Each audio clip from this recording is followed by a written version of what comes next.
Hello, these are your notes for Wednesday for factoring series pages 1 through 3. First thing we're going to talk about is prime factorizations. There's two methods for prime factorization. The first one is a factor tree. The other one we're going to call upside down division. Starting off with a factor tree, if you have 100, you're thinking about what two numbers can multiply to give you 100.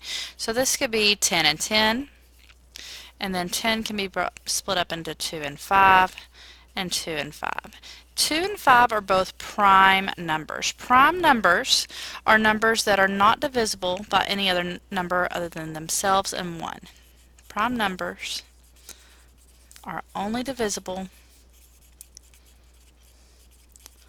by 1 and themselves. So some examples of prime numbers would be 2, 3, 5, 7, 11, 13, 17, 19 are all prime numbers. Okay, 52. 52 can be broken into 2 and 26. 26 is 2 and 13. So I could write this as 2 times 2 times 13. 100 could have been written as 2 times 2 times 5 times 5. Upside down division, I'm looking at 360. And one thing that's important with upside down division, the numbers that go out front have to be prime. Okay, so if I'm looking at 360 at numbers that can numbers that are 360 is divisible by what numbers? I might start off with 2 because it's even. So I can say 2 goes into 3 once, 1 left over, 2 goes into 16, 8, and then 180. And then 180 divided by 2 is 90. 90 divided by 2 is 45. 45, if I add those numbers together, I get 9. And whenever you add them together and you get a number that is divisible by 3, then the original number is divisible by 3. So I know that 45 is divisible by 3. So 360 can be written as 2 times 2 times 2 times 3 times 3 times 5. And then 1400. So that's going to be 2 and 700. I know this is going to be divisible by 7. It's a prime number, so I'm going to go ahead and divide that by 7. That's 2 and 50. 50 is 2 and 25. 25 is 5 and 5. So this could be 2 times 2 times 2 times 5 times 5 times 7. Alright, the next thing it asks is, what is a monomial? So a monomial is a number. Can be a number, so what we're just working with were monomials. It can be a variable, or it can be the product, that means that we were multiplying, of a number and variable. This can be multiple variables, so I'm going to put a little s right there. So 612AD squared is a monomial. And if I'm going to write as a product of prime factors, I'm first going to factor 612. So 612, I know that 6 will go into that. That'll go in 102 times. 6 is divisible by 2 and 3. 102, that's 2 and 51. 51, it's divisible by 3 because when I add that together I get 6, so that's 3 and 17. So I can write this as 2 times 2, then I have 2 3's, then I have 17, and then I have an A and 2 D's. The next part, simplify the following expression. So this is undoing what you were doing right here. And this part goes with factor sheet 2. So 2 times 3 is 6, times 5 is 30, times 7 is 210. And then my letters, my variables, I like to put in alphabetical order. So I've got 2a, so that's a squared, a b, an e, a g, an l, and an r.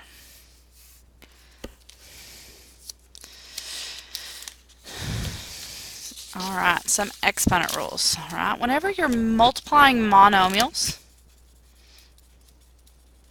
okay, so monomials again were variables, numbers, or the product of numbers and variables. What we're going to do, we're going to make sure that we add the exponents and that we multiply the coefficients.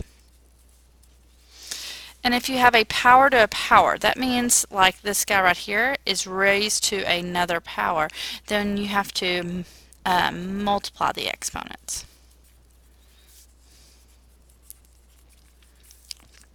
Alright, so 4x squared y cubed z times 5xy cubed z. I'm going to multiply my coefficients. So 4 times 5 is 20. X squared times x is x cubed. Y cubed times y cubed is y to the 6th. And z times z is z squared. And that is it. Okay. If you had wanted, you could have written this out the long way and then combine things. X times x and then another x right here. Then I have 3y's and then 3y's over here and then a z and then a z. And you could have written it out this way and then combined them back right here. So whichever way you are best at, that you are most accurate at. Then 2a cubed b to the 7th cubed. Now whenever this is cubed, that means that you have 3 of these. So you have a 2a cubed b to the 7th times a 2a cubed b to the 7th times a 2a cubed b to the 7th. So you got 3 of them. So 2 times 2 is 4 times another 2 is 8. A cubed times a cubed times a cubed is going to give me a to the 9th. B to the 7th times b to the 7th times b to the 7th is going to give me b to the 21st. Again, I was multiplying the coefficients, adding those exponents.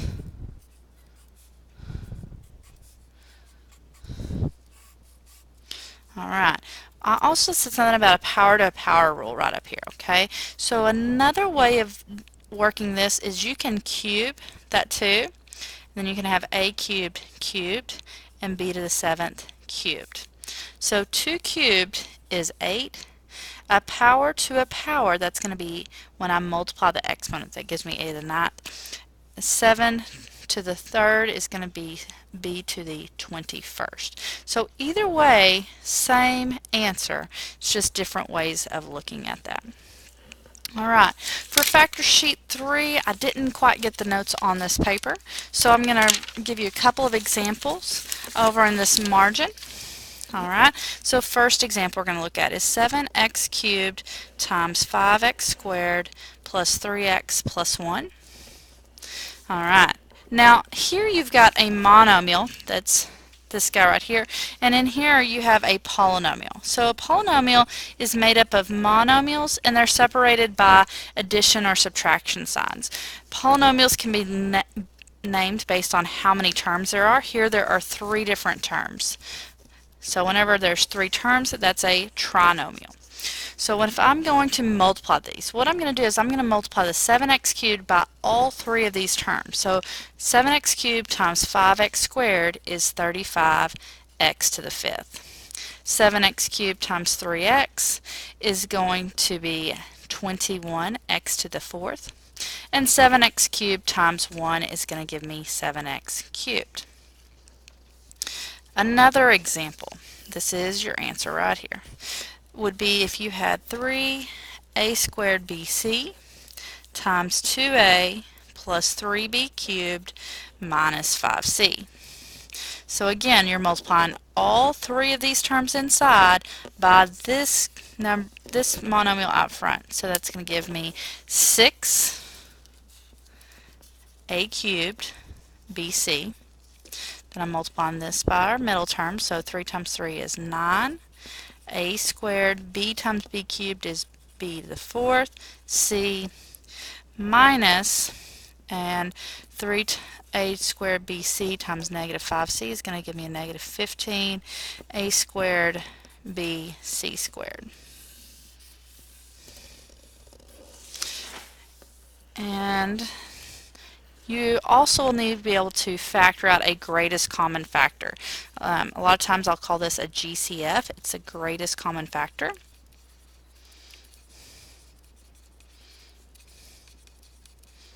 Okay, an example of this, if you have 44x to the 8th minus 8x to the 7th plus 36x to the 5th.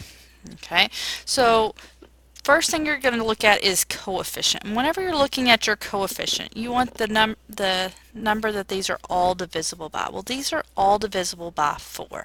So I'm going to put a 4 out here. Then you want to look at the variables. Do they all have the same variables? So they all have x's here. So I'm going to write down an x.